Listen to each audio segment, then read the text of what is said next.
Hello friends, कैसे हैं आप सब। तो जो बुक हम पढ़ रहे हैं उसका नाम है too good to be true by Prajakta Koli और ये है उस बुक का एपिसोड नंबर 8। तो चलिए स्टार्ट करते हैं बिना किसी देर के। अवनी, समझदार और बेवकूफ़। मैं तो उन दिनों की गिनती भी भूल चुकी थी जो एक और सीधी सादी परिस्थिति को अपनी बेहद उलझी हुई भावनाओं से संभालने के चक्कर में बीत चुके थे। मुझे खुद पर कोई गर्व नहीं हो रहा था। मैं अपने दिमाग में अमन के साथ हुए उस पूरे वाक़ये को बार-बार चलाकर देख रही थी और हर एक सीन की छोटी से छोटी डिटेल को बदल-बदल कर उस आखिरी मुलाकात की याद को एक नया रूप दे रही थी। मैं उसे समझा सकती थी कि मैं क्या महसूस कर रही हूँ, उससे कह सकती थी कि शायद ये बहुत जल्दी है और मुझे थोड़े वक़्त की ज़रूरत है, बजाय इसके कि मैं बस उठकर चली जाऊँ और एक तरह से उसे भी जाने के लिए कह दूँ। मैं जो रोमांस नॉवेल्स पढ़ती हूँ उनमें तो कहानी कभी ऐसे नहीं चलती। मेरा मतलब है उस क्लासिकल थर्ड एक्ट ब्रेकअप कहानी के आखिर हिस्से में होने वाली अनबन का क्या हुआ। क्या मुझे पहले 250 पन्नों तक बिना कुछ सोचे समझे उसके प्यार में पागल नहीं होना था और उसके बाद मुझे पता चलना था कि उसने कोई बहुत बड़ा रायता फैला दिया है। इसकी बजाय मैंने तो कहानी शुरू होने से पहले ही उसे ख़त्म कर दिया। मेरे अंदर का एक हिस्सा ये जानने के लिए उत्सुक था कि अगर हम आगे बढ़ते तो ये कैसा होता, पर मेरा एक बड़ा हिस्सा इसी उत्सुकता के साथ जीने में ज़्यादा सुकून महसूस कर रहा था। ये सच था, वो सच होने के लिहाज से कुछ ज़्यादा ही परफेक्ट था। He was too good to be true. और वैसे भी शुरुआत में ही छोटे से पछतावे से उबर जाना की ही ज़्यादा आसान था, बजाय इसके कि बाद में जाकर बुरी तरह दिल टूटता। अमन के इतना करीब महसूस करने में मुझे लगभग 2 हफ्तों का समय लगा था, इसलिए मुझे लगा कि उसके लिए अपने दिल में उमड़े इन एहसासों को वापस ख़त्म करने में भी मुझे उतना ही समय लगेगा। मैंने खुद को वापस अपनी पुरानी रेगुलर रूटीन में ढलने के लिए मजबूर कर लिया था। सुबह उठना, शांता ताई के साथ चाय पीना और गप्पे मारना, बुक स्टोर जाना, क्लासेस अटेंड करना, दोस्तों के साथ कॉफ़ी पीना और फिर डिनर करना, पढ़ाई करना, देर रात को सुकून देने वाला शावर लेना, अमन के साथ हुई अपनी आखिरी चैट के मैसेजेस को स्क्रॉल करके देखना और फिर सो जाना। हर सुबह मैं खुद को ये समझाते हुए उठती थी कि आज मैं एक कॉल उसे ज़रूर करूँगी और इस पूरी सिचुएशन को एक समझदार एडल्ट की तरह संभालूंगी। लेकिन सुबह से दोपहर और फिर शाम हो जाया करती और रात आते आते मैं इस बात को अगले दिन पर टाल दिया करती। हर बार ऐसा ही होता। वैसे भी मैं उससे ऐसा क्या कहती जिससे मैं एक समझदार और दिमागी रूप से ठीक इंसान लगती। जब मेरे पास अपनी फीलिंग्स बताने का मौका था तब तो मैं बिल्कुल सुन्न हो गई थी और अब मैं जो कुछ भी कहती, चाहे वो कुछ भी होता, उसका कोई मतलब नहीं रह जाता। इन सब के बीच एक चिढ़ाने वाला सवाल बार बार मेरे दिमाग में घूम रहा था। मैं समझदारी कर भी रही थी या बेवकूफ़ी? समझदार इसलिए क्योंकि मुझे इस बात पर गर्व था कि मैं खुद अपना ख्याल रख सकती हूँ और खुद को आगे किसी बड़े धोखे से या किसी निराशा से बचा सकती हूँ। मैंने अपने अतीत को ध्यान में रखा था और उसे अपने भविष्य के लिए गाइडिंग लाइट बनने दिया था। मैं इस छलावे में नहीं आई थी कि ज़िंदगी मुझे इतनी आसानी से इतनी सारी खुशियाँ दे रही है। और बेवकूफ़ इसलिए क्योंकि खैर मैं इस बात से इनकार तो कर सकती थी, पर सच तो ये था कि अमन मेरी ज़िंदगी में खुशियाँ लेकर आया था। वो मेरी लाइफ में रोशनी और हंसी लेकर आया था और उसने ख़राब डेट्स और डेटिंग ऐप्स की बोरिंग बातचीत के कचरे के ढेर से मेरे फ्लर्टिंग स्किल्स को कामयाबी से बाहर निकाल लिया था। उसने मेरे अंदर ये चाहत जगाई थी कि मैं हर सुबह अपने बालों को ठीक करने में वो एक एक्स्ट्रा मिनट लगाऊं, ताकि बातचीत के बीच में वो मेरे कंधे से हटा सके, उन्हें मेरे कान के पीछे कर सके मेरे बालों को। उसने मेरे अंदर ये चाहत जगाई थी कि मैं हर दिन अखबार ज़ोर ज़ोर से पढूं ताकि उसकी कंपनी के शेयरों की बढ़ी हुई कीमत बताकर मैं उसे सरप्राइज़ दे सकूं। उसने मेरे अंदर ये चाहत जगाई थी कि जब भी हम कहीं साथ चल रहे हों तो मैं अपने कदमों की रफ्तार थोड़ी धीमी कर लूं, सिर्फ इसलिए ताकि वो रुक सके, पीछे मुड़े और मेरा हाथ थाम ले, ताकि यह पक्का हो सके कि हम दोनों बिल्कुल कंधे से कंधा मिलाकर साथ चल रहे हैं। ये तो ऐसा था जैसे भगवान ने मज़े मज़े में मेरी ज़िंदगी में इस परफेक्ट लड़के को भेज दिया और साथ में मेरे सारे ट्रस्ट इश्यूज़ भी डाल दिए। उस थर्सडे के बाद वाले वीकेंड पर मैंने पुणे में आजी से मिलने के लिए बस पकड़ ली थी। उन्होंने मुझसे कोई सवाल नहीं पूछा, पर वो जानती थी कि मेरे बिना बताए आने का मतलब हमेशा यही होता था कि मुझे सुकून और दुलार की ज़रूरत है। वो घर में इधर उधर दौड़ती रहीं, मुझ पर अपना पूरा ध्यान, पूरा प्यार लुटाती रहीं। मेरे मेरे लिए इतना खाना बनाया और खिलाया जितना मैं पूरे हफ्ते में भी नहीं खा सकती थी, और भागकर मेरे लिए 2 नई किताबें भी खरीद लाई, रोमांस नॉवेल्स ही बेशक, क्योंकि मेरे इस किताबों के नशे को उनसे ज़्यादा सपोर्ट कोई नहीं करता था।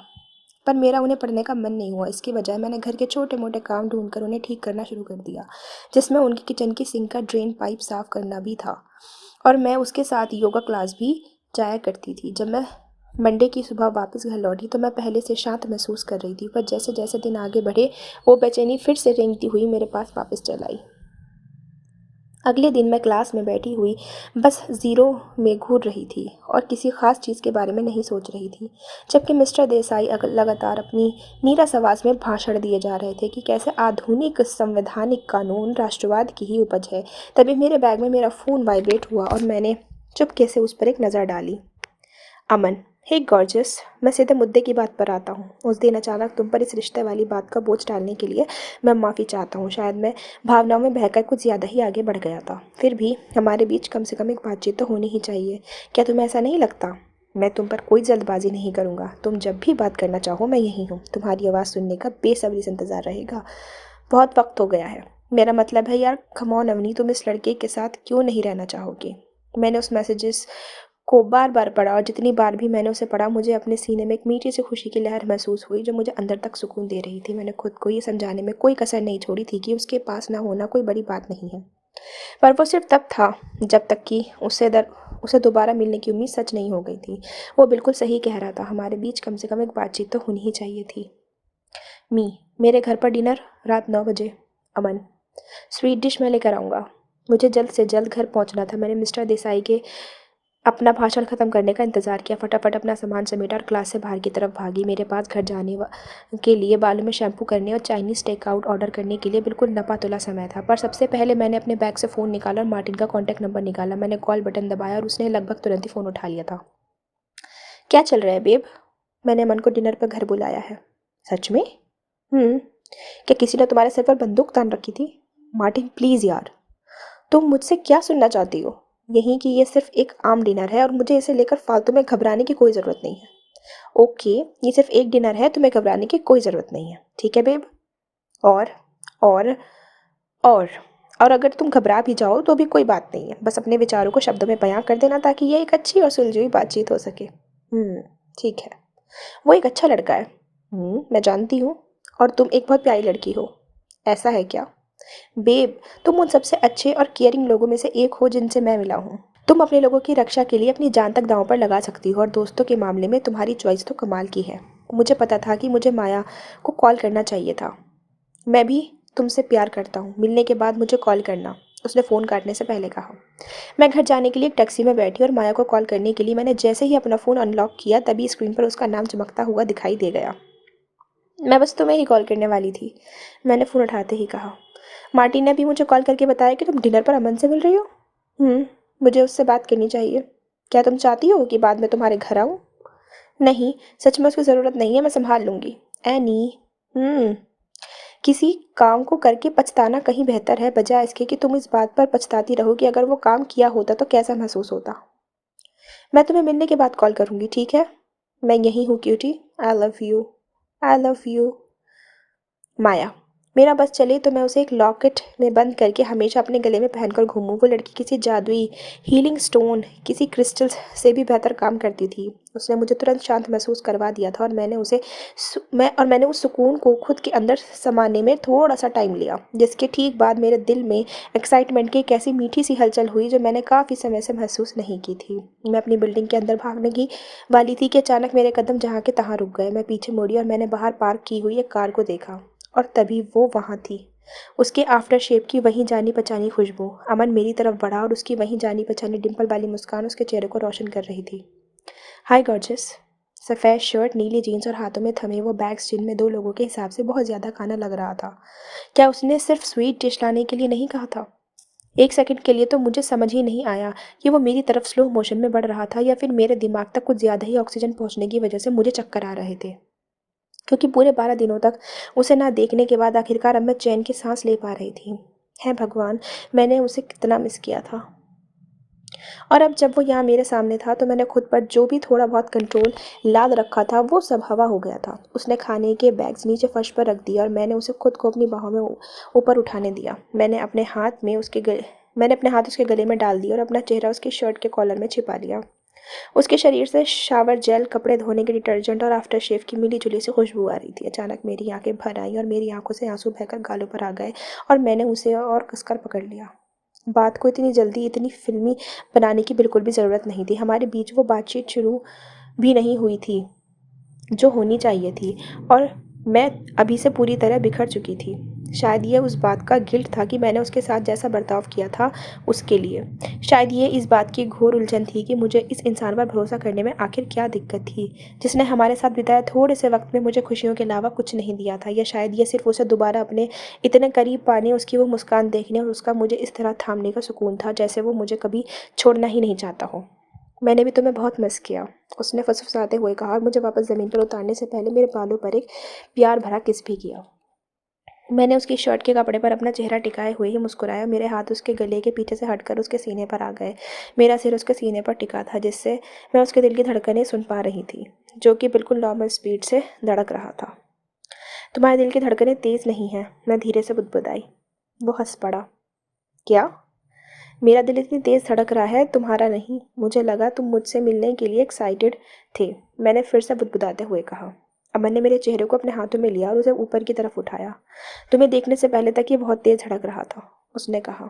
तो तुम्हारा मतलब क्या है? मेरा मतलब है कि तुम मुझे सुकून देती हो। मैंने धीरे से अपने अंगूठे को उसकी दाढ़ी पर फेरा। उसने अपना चेहरा थोड़ा घुमाया ताकि वो मेरी हथेली पर एक किस कर सके।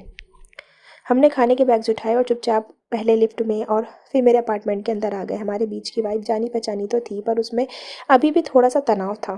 शायद वह ये सोच रहा था कि उसे बातचीत की शुरुआत कैसे की जाए जो हमने करने का फैसला किया था। बिल्कुल वैसे ही जैसे मैं ये सोच रही थी कि उसे कितना सच बताना है और कितना अपने दिल में ही छुपा कर रखना है। मुझे अभी ये नहीं पता था कि वह क्या जानना चाहता है, पर उससे भी ज़्यादा मुझे ये नहीं पता था कि मैं खुद कितना शेयर करना चाहती हूँ। 1 साल से भी ज़्यादा का समय हो चुका था जब मैं आखिरी बार बैठी थी और मैंने किसी से उन सब बातों के बारे में खुलकर बात की थी जो मैं अंदर ही अंदर खुद में छुपा के रखती थी और जो मुझे अंदर ही अंदर डराया करती थी। मुझे नहीं पता था कि मैं अभी खुद को उसके सामने पूरी तरह उजागर करने के लिए तैयार थी भी या नहीं, खुद को खोलने के लिए तैयार थी भी या नहीं। पर मुझे तो ये भी नहीं पता था कि जो बात मुझे पक्के तौर पर पता होनी चाहिए वो पता भी है या नहीं। वो ये है कि मुझे उसके साथ किए गए उस बेहद ख़राब बर्ताव के लिए उससे माफ़ी मांगनी थी। इसलिए इससे पहले कि वह कुछ बोलता, मैं खुद बोल पड़ी। अमन, ये रही वो। हम अभी उसके अपार्टमेंट के अंदर पहुंचे ही थे कि अवनी मेरी तरफ मुड़ी और एक ही सांस में बोल पड़ी, आई एम सो सॉरी। मैंने बिल्कुल एक बदतमीज़ और बिगड़े हुए बच्चे की तरह बर्ताव किया, और मैं चाहती हूँ कि तुम ये जानो कि मैं असल में ऐसी नहीं हूँ, कम से कम हमेशा तो बिल्कुल नहीं। मेरा मतलब है मैं इससे बेहतर हूँ। आई एम सो सॉरी कि मैं बिल्कुल फ्रीज़ हो गई थी। आई एम सो सॉरी कि मैंने बदतमीज़ी की। आई एम सो सॉरी कि मैंने तुम्हें कोई कॉल या टेक्स्ट नहीं किया। मैंने ऐसा करने के बारे में सोचा था। मैंने हमारी सारी चैट्स को बार बार कई बार पढ़ा, पर पता नहीं क्यों मैं अपनी उस फीलिंग्स के बारे बारे में तुम्हें बता नहीं पाई, और मैं अपनी उस फीलिंग से बाहर ही नहीं आ पा रही थी। मुझे नहीं पता कि मैं इसे कैसे समझाऊं, और मैं जानती हूँ कि ये बिल्कुल भी ठीक नहीं था। आई एम सो सॉरी कि मैंने इतना ज़्यादा स्वार्थी होकर बर्ताव किया और एक बार भी ये नहीं सोचा कि तुम्हें कैसा लगा होगा। लेकिन मैं चाहती हूँ कि तुम ये जानो कि मैंने जो कुछ भी किया, कहा या नहीं कहा, वो तुम्हारी वजह से नहीं था। वो सब मेरी वजह से था। वो इसलिए क्योंकि मेरे अंदर कुछ ऐसे इश्यूज़ हैं, कुछ डर हैं, जिनकी वजह से मेरे लिए ये मान पाना बहुत मुश्किल हो जाता है कि तुम्हारे जैसा एक बिल्कुल परफेक्ट और शानदार लड़का मेरे साथ कोई रिश्ता रखना चाहेगा। पिछले कुछ सालों में मेरी लाइफ बहुत अजीब रही है, और मुझे अंदाज़ा नहीं था कि वह यादें मुझ पर इस तरह हावी हो जाएंगी जैसा उस दिन हुआ था। मैं तुम्हें पसंद करती हूँ और मुझे तुम्हारे साथ वक्त बिताना बहुत अच्छा लगता है, तो प्लीज़ मेरा यकीन करो जब मैं कह रही हूँ कि मुझे वाकई बहुत अफसोस है। उसने एक लंबी सांस ली, अपनी आंखें कसकर बंद की, फिर उन्हें खोला और बहुत ही संजीदगी से मेरी तरफ देखा। मेरा मन हुआ कि मैं उसे अपनी बाहों में समेट लूं और उसे इतनी कसकर गले लगाऊं कि उसके अंदर के सारे टूटे हुए हिस्से फिर से आपस में जुड़ जाएं। मैं उससे कहना चाहता था कि वह जैसा महसूस कर रही थी उसके लिए उसे खुद को गिल्टी मानने की बिल्कुल ज़रूरत नहीं थी। मैं उसकी आंखों के आंसुओं को चूमकर पोंछ देना चाहता था और उसे अपने सीने से लगा लेना चाहता था, ताकि दुनिया उस तक पहुँच ही ना पाए, चाहे उसे उसके अतीत में उसके साथ जो कुछ भी हुआ हो। बजाय इसके मैं बस मुस्कुराया और बोला, ठीक है। उसने हैरान होकर पूछा, हाँ ठीक है, वाकई ठीक है? ठीक है। तुम्हें बस यही कहना है? तुम ये नहीं जानना चाहती कि मैंने ऐसा बर्ताव क्यों किया था? इकलौती चीज़ जो मैं जानना चाहता था वो ये है कि तुम मुझे पसंद करती हो। मैंने उसके बालों की एक आवारा लट को उसके कान के पीछे खिसका दिया। उसने अपनी उन बड़ी बड़ी खूबसूरत आंखों से मेरी तरफ देखा और उसके चेहरे पर हैरानी और राहत का एक मिला जुला सा भाव आ गया, जैसे वो चाहती हो कि मैं कुछ और बोलूं। पर साथ ही उसे इस बात की राहत भी थी कि मैंने बिना किसी लंबी बहस और बातचीत किए उसकी माफ़ी स्वीकार कर ली थी। उसके होंठों के कोनों पर एक हल्की सी मुस्कान तैर गई और उसकी आंखें बिल्कुल उसी तरह चमक उठी जैसे वो हमेशा तब चमकती थी जब वो कोई मजाकिया चुलबुली बात कहने वाली होती थी। वो अपने पैरों के पंजों पर उचकी और मेरी चिन पर एक हल्का सा किस किया और फिर अपने बेडरूम की तरफ बढ़ने के लिए मुड़ गई। मैं शावर लेने जा रही हूँ, उसने अपने बेडरूम के दरवाजे से ऐलान किया। मेरी भौहें खुद ब खुद ऊपर उठ गईं। तो क्या तुम दरवाज़ा खुला छोड़ने वाली हो? मैंने पूछा। नहीं, उसने अपनी आंखें सिकुड़ते हुए कहा। मैंने एक ठंडी सांस ली। तो फिर मुझे ऐसी डिटेल से मत ललचाओ जैसे मेरा कोई लेना देना नहीं है स्वीट हार्ट। अगर तुम अंदर मेरे साथ ही होगे तो मैं दरवाज़ा खुला क्यों रखूँगी? उसने आँख मारी। सच में? मेरे मुंह से अचानक निकल गया। नहीं। वो बहुत ज़ोर से ठहाका मारकर हंसी और बाथरूम के अंदर जाकर दरवाज़ा लॉक कर लिया। और ये रही वो मेरी छोटी सी फ्लर्ट नटखट। मई, जून, जुलाई 2023। अवनी। आग से खेलना। अगर मैं कहूँ कि इसके बाद के कुछ महीने मज़ेदार थे तो ये बहुत छोटी बात होगी। इसके बाद के कुछ महीने तो किसी कमाल की फेयरी टेल जैसे थे। ये ऐसा था जैसे किसी ने मेरी घड़ी में एक नए सेल डाल दिए हों और मेरे दिमाग की हर तरफ एक दीवार पर नया पेंट कर दिया हो। चलिए मैं इसके बारे में बताती हूँ। मई के लगभग पूरे महीने मेरी क्लासेस की छुट्टी थी और उसके बाद भी कुछ दिन और। मैंने अपना ज़्यादातर वक्त बुक स्टोर पर बिताया। माया, रिया और मैं कई बार म्यूज़ियम और आर्ट गैलरी डेट्स पर गए। मैंने पूरा एक हफ्ता आजी के साथ बिताया। उनकी सहेलियाँ उनकी सहेलियों के साथ कश्मीर ट्रिप पर जाने के लिए उनकी पैकिंग में मदद की। मार्टिन और मैंने हर दूसरे वीकेंड पर बुक स्टोर में बच्चों के लिए बेकिंग क्लासेस रखी। मार्टिन बेक करता था और मैं बस एक गिनी टारगेट थी जो बच्चों की बनाई हर ऊट पटांग चीज़ को टेस्ट करने के काम आती थी। हो सकता है कि इसके बाद वाले पूरे हफ्ते मेरा पेट बहुत ही बुरी तरह ख़राब रहा हो, पर ऐसा कुछ भी नहीं था जिसे शांतताई की रस्म और अमन के लगातार मिलने वाले प्यार और दुलार से ठीक ना किया जा सके। और जहाँ तक अमन की बात है, हम अपनी लगभग हर शाम साथ बिताते थे। मेरे घर पर हुई उस बातचीत और दिल की धड़कन शांत करने वाले शावर के बाद, जो कि अफसोस मुझे अकेले ही लेना पड़ा था, हम दोनों इस नतीजे पर पहुँचे थे कि हमें चीज़ों को धीरे धीरे आगे बढ़ाना चाहिए और देखना चाहिए कि बात कहाँ तक जाती है। हम इस बात पर सहमत थे कि हमें एक दूसरे के साथ वक्त बिताना बहुत पसंद है, इसलिए हमने यहीं से शुरुआत करने का फ़ैसला किया। तो तुम मेरी टाइम स्पेंडर बनोगी? उसने प्रशांत चाइनीज़ कॉर्नर के दुकान के सामने मुझसे ये वाली बात बोली और स्प्रिंग रोल्स को मुंह में ठूसते हुए बड़े मजाक के अंदाज में पूछा। मैं तुम्हारी मनी स्पेंडर भी बन सकती हूँ, यानी कि पैसे उड़ाने वाली। डैडी, मैंने आंख मारते हुए तुरंत जवाब दिया। वो इतनी ज़ोर से हंसा कि मुझे पूरा यकीन था कि बचा हुआ स्प्रिंग रोल उसकी नाक से बाहर आ जाएगा, जबकि मैं खुद अपने ही मुंह से निकले इन शब्दों पर बुरी तरह झेम गई थी। मैंने बचा वो पूरा डिनर उसे ये समझाने में बता दिया कि मुझे उसके पैसों में कोई दिलचस्पी नहीं है, और उसने ये पूरा वक्त मुझ पर हंसते हुए बताया कि मैं कभी कभी कैसी ऊट पटांग बातें बक देती हूँ। वहीं वो शाम थी जब मुझे पक्के तौर पर समझ आ गया था कि मैं उसके साथ अपना सारा वक्त आखिर किस चीज़ में बिताना चाहती हूँ। उसे हंसाने में। उसकी हंसी अब तक की सबसे शानदार हंसी थी जो मैंने सुनी थी, जो बिल्कुल उसके दिल की गहराइयों से निकलती थी। हंसते हुए उसकी भौहें सिकुड़ जाती थी, उसकी आंखों के कोनों पर बारीक लकीरें उभर आती थी जैसे उसकी आंखें छोटी सी दिखने लगती थी और उसके डिम्पल्स पूरी तरह नुमायाँ हो जाया करते थे। उसके दांत भी बिल्कुल अमीर लोगों जैसे थे, जो अविश्वसनीय रूप से साफ, सफ़ेद और बिल्कुल कतार में थे। और कभी कभी, सिर्फ कभी कभी, जब मैं अपने वन लाइनर से महफिल लूट लेती थी तो वह अपना चेहरा अपनी हथेलियों में छिपा लिया करता था और उसके कंधे और गर्दन एक हल्के से सरेंडर के भाव में झुक जाया करते थे, जिससे मुझे समझ आ जाता था कि यह राउंड मैं जीत चुकी हूँ और इसके लिए मुझे कोई बहुत ज़्यादा मेहनत भी नहीं करनी पड़ती थी। वो बहुत आसानी से और मेरे हर मजाक पर हंस पड़ता था, इसलिए वो मेरे पहले से ही बड़े हुए ईगो के लिए बहुत बढ़िया था। उस दिन हम उसके घर की बेहद खूबसूरत लाइब्रेरी में किताबों को दोबारा से जमा रहे थे। तभी बिना कुछ बताए उसने सबसे ऊपर वाले कोने की एक छोटी सी शेल्फ को पूरा खाली कर दिया। हम इसे खाली छोड़ सकते हैं, उसने कहा। हम पूरी शेल्फ खाली क्यों छोड़ेंगे?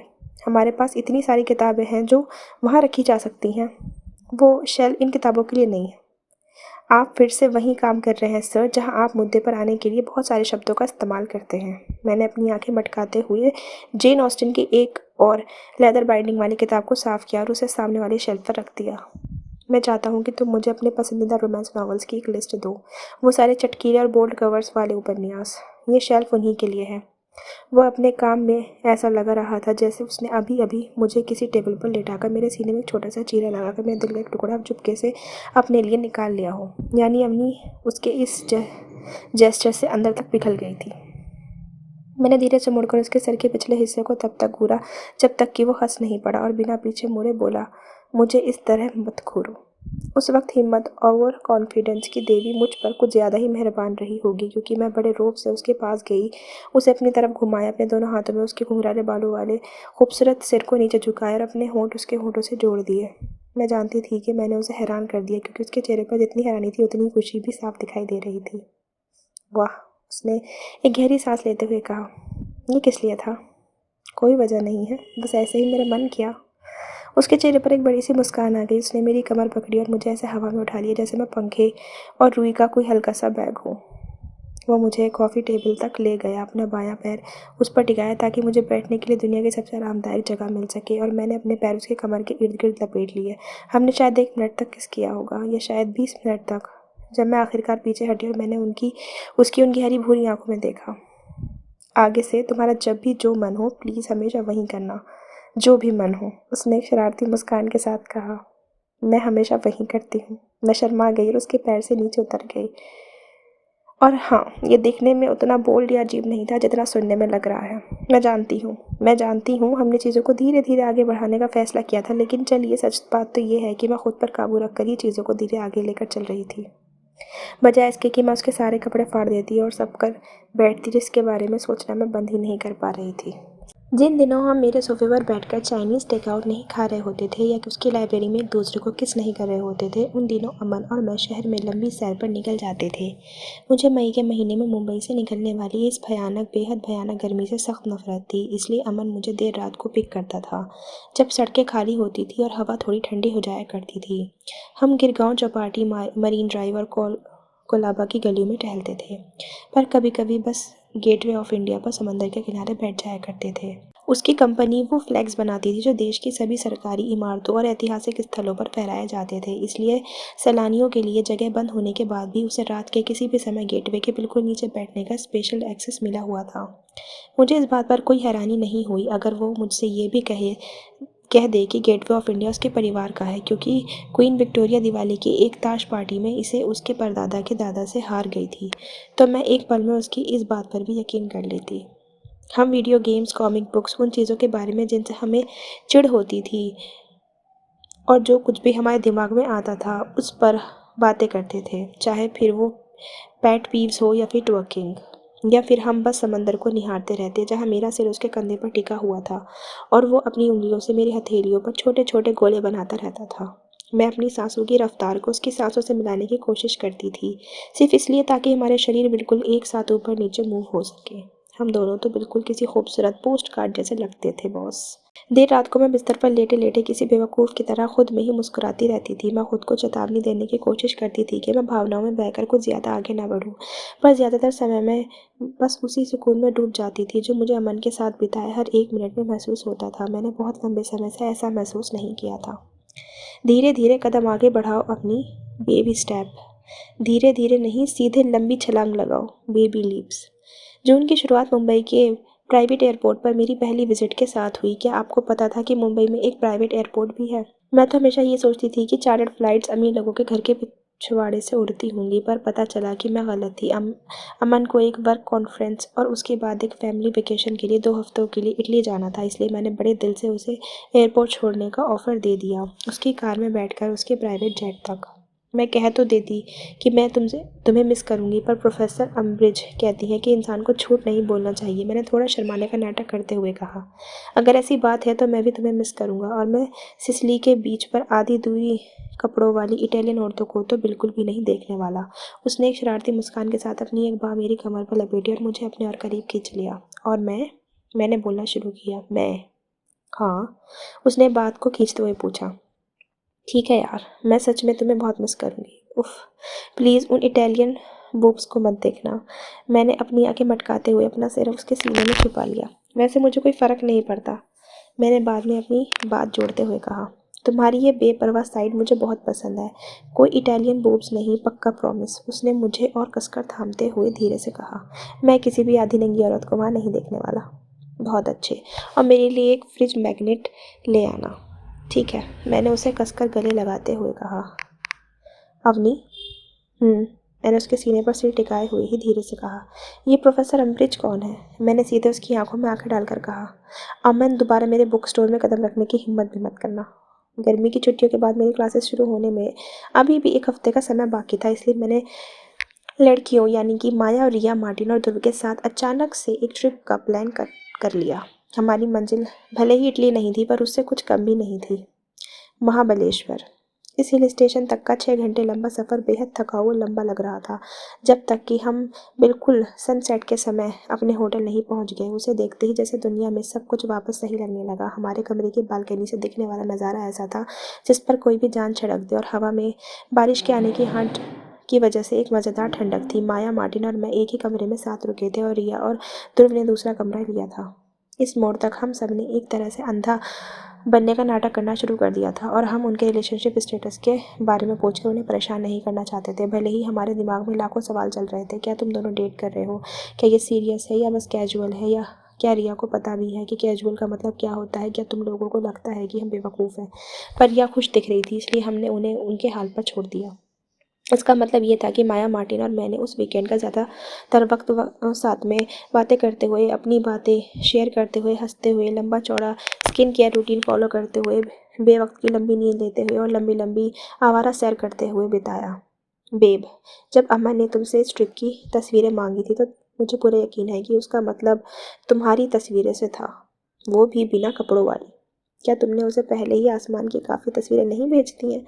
दूसरी शाम को मार्टिन ने मजाक करते हुए कहा, जब सूरज ढल चुका था और मैं आसमान के उस खूबसूरत रंग बिरंगे नज़ारे की खींची हुई तस्वीरों को देख रही थी।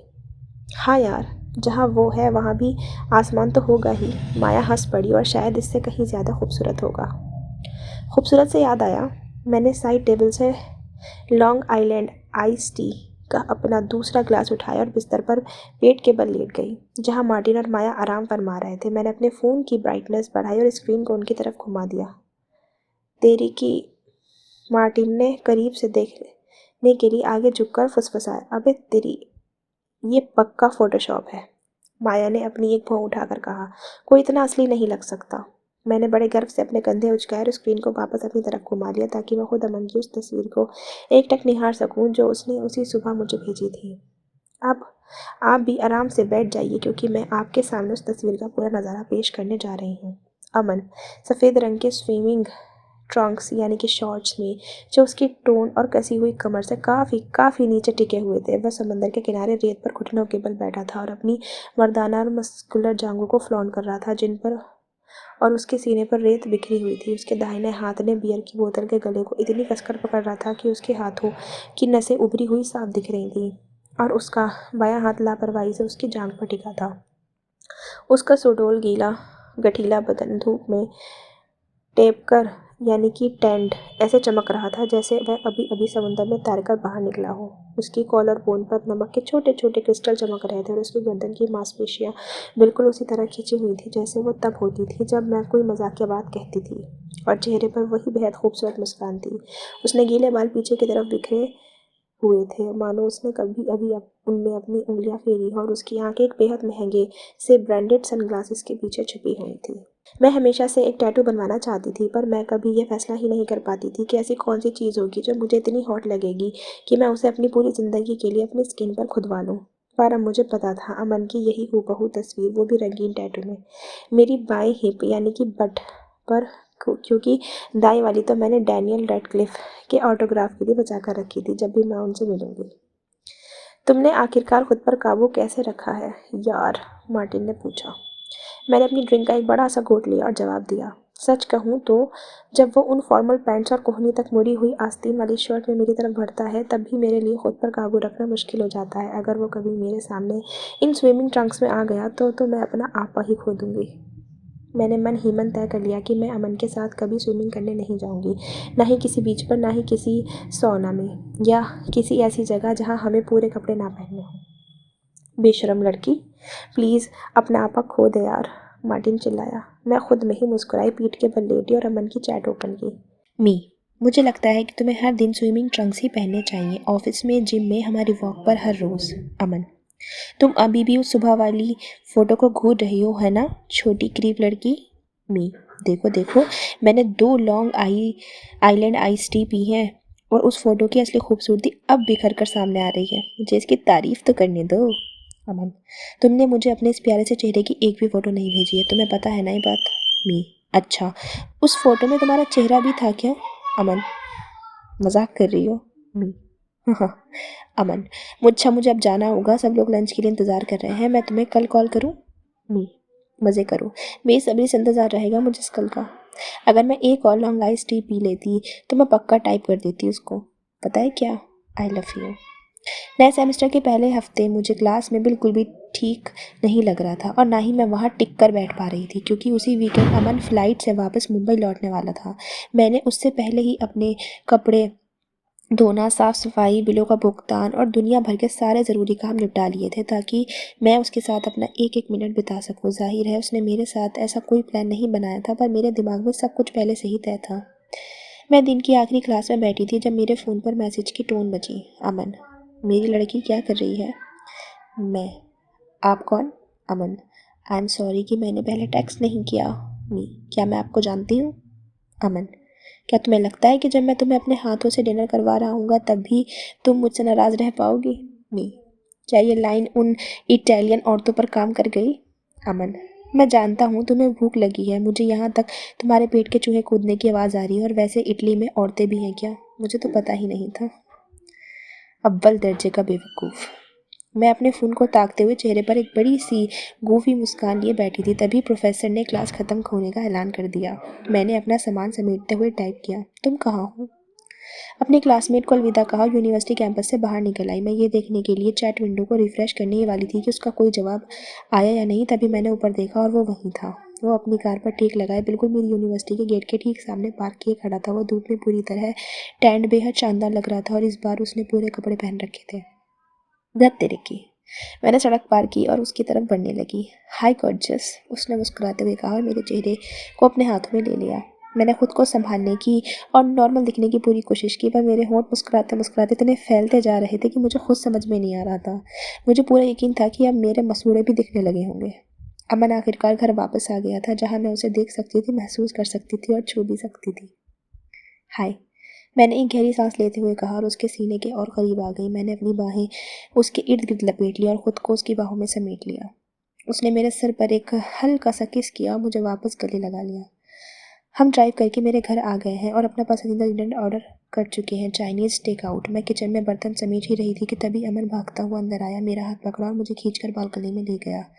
बारिश आ चुकी है। शायद मैंने ये बात पहले भी बताई हो, मैं कभी भी मुंबई की बारिश की कोई बहुत बड़ी फ़ैन नहीं रही हूँ। बचपन में मुझे पुणे में होने वाली बारिश बहुत पसंद थी, क्योंकि उसका मतलब होता था मौसम का और बेहतर हो जाना और स्कूल से एक दिन की छुट्टी मिलना। पर मुंबई की बारिश, वो तो बिल्कुल एक अलग ही आफत थी। सड़कें ख़राब हो जाती थी, शहर की हर दूसरी गली में पानी भर जाता था और ट्रैफिक का वो भयानक रूप देखने को मिलता था जो आम दिनों से भी बदतर हुआ करता था। हालांकि ये शहर फिर भी ऐसे चलता रहता था मानो इस मूसलाधार बारिश ने बस उनकी आत्मा को थोड़ा सा भिगोया हो। पर मुझे बारिश के दिनों में यूनिवर्सिटी जाना बिल्कुल नापसंद था। मुझे कई कई दिनों तक छाई रहने वाली वो उदासी और हर तरफ की गीली गीली सी नमी बहुत बेकार लगती थी, और इस बात से भी चिढ़ थी कि मेरी किताबों से एक अजीब सी सीलन भरी बदबू आने लगती थी। पर इस साल ये मानसून कुछ अच्छा सा लग रहा था, थोड़ा कम परेशान करने वाला और शायद थोड़ा थोड़ा खूबसूरत भी। बालकनी के ऊपर लगा हुआ नीला सफ़ेद शेड पीछे खिंच गया था, और अमन बालकनी के ठीक बीचों बीच खड़ा बारिश में पूरी तरह भीग रहा था और उसका एक हाथ मेरी तरफ फैला हुआ था। आ जाओ यार, मुझे ऐसे बीच में मत छोड़ो, इस सीज़न की पहली बारिश है ये, उसने कहा और उसकी आंखें एक्साइटमेंट में चमक रही थी। ये सब कुछ अनबिलीवेबल रूप से बिल्कुल फिल्मों जैसा लग रहा था। मैं हंस पड़ी। क्या तुम बस वहीं खड़े रहने वाली हो? उसने पूछा, क्योंकि मैं लिविंग रूम की चौखट पर ही टिकी हुई थी। इस वक्त तुम्हारी शर्ट काफ़ी आर पार दिखने वाली हो गई है, अगर मैं आ जाऊं तो बुरा मत मानना, मैंने उसे छेड़ते हुए कहा।